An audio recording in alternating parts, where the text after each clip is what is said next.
What's up guys, Robo back again for another Marvel Legends review, and today we are going to take a look at the final Netflix character in the Netflix Marvel Knights Daredevil wave.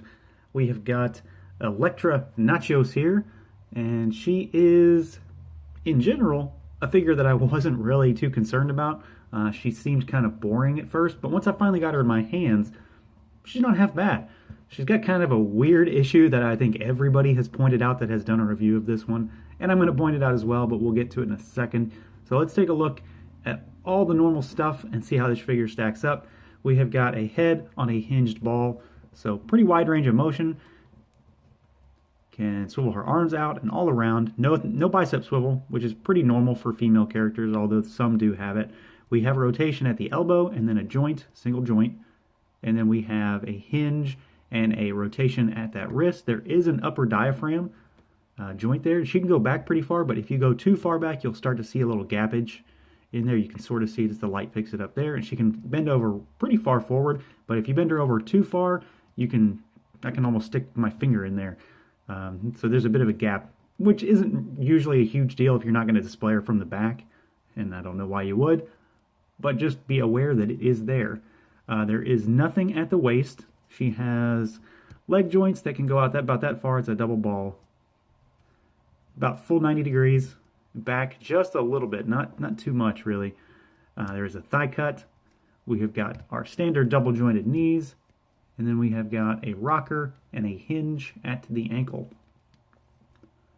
Let me get her positioned back here since I got her all wonky now. As far as the sculpt goes, she is relatively basic. Obviously, what you see is what you get here. She's got those kind of new legs like Jessica Jones has that are basically just sculpted jeans. And I still think they look good and they work well for this figure in particular. You can see you've got like the belt and the buckle, not the buckle, but the buttons sculpted on there, the seams on the pants, and like the back pockets. So they look good. And then she's got kind of standard flats for the female feet. As far as the upper torso, it's pretty basic as well. There's not a whole lot going on here. Kind of just a standard female body type for a Legends with the kind of sculpted on top with her kind of turtleneck type thing going on here.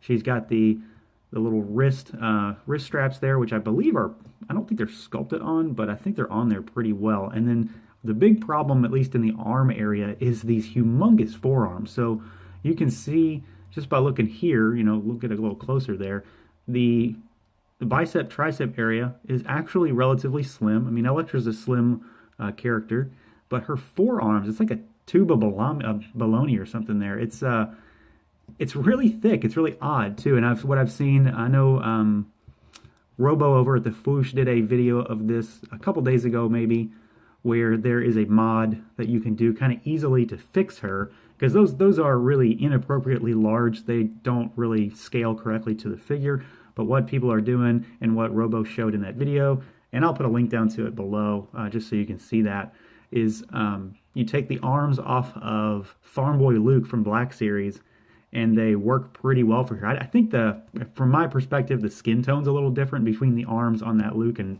Elektra's face, but the arms are better, and they're better suited for a female character. So his arms are really small because he's under those soft goods, so they were able to pop them out and put them on. Other than that, though, there's not a whole lot going on with the body for this figure. I think it's okay, but this is it's a weird annoyance. I don't know what they decided to do that for.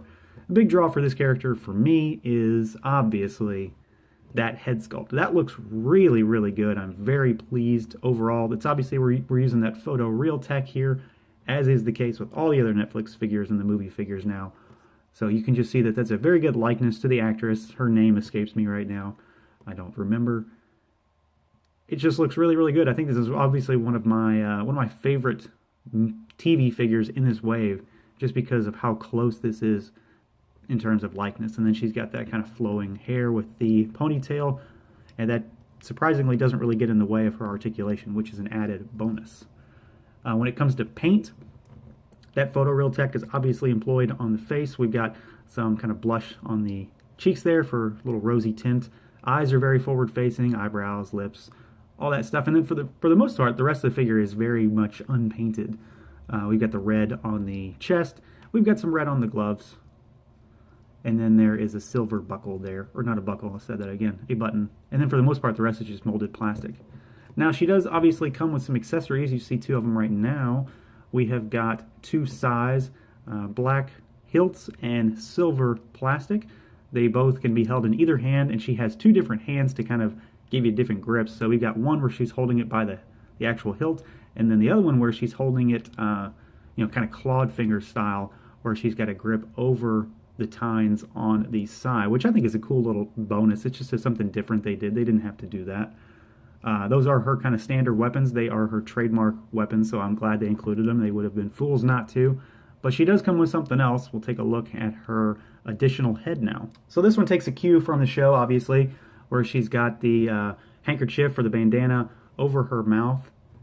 Basically the exact same head. There's just a difference in sculpt. So it's still using that photoreal tech on the eyes and the general, forehead area in general there. So that looks good, and it's very clean. And then it just bleeds into the sculpted on little bandana that's over her mouth.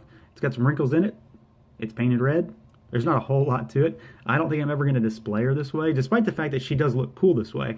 I think it's kind of a waste to not use that extra, the other head that looks, in my opinion, just a lot better because it has that great photoreal tech they're using on it.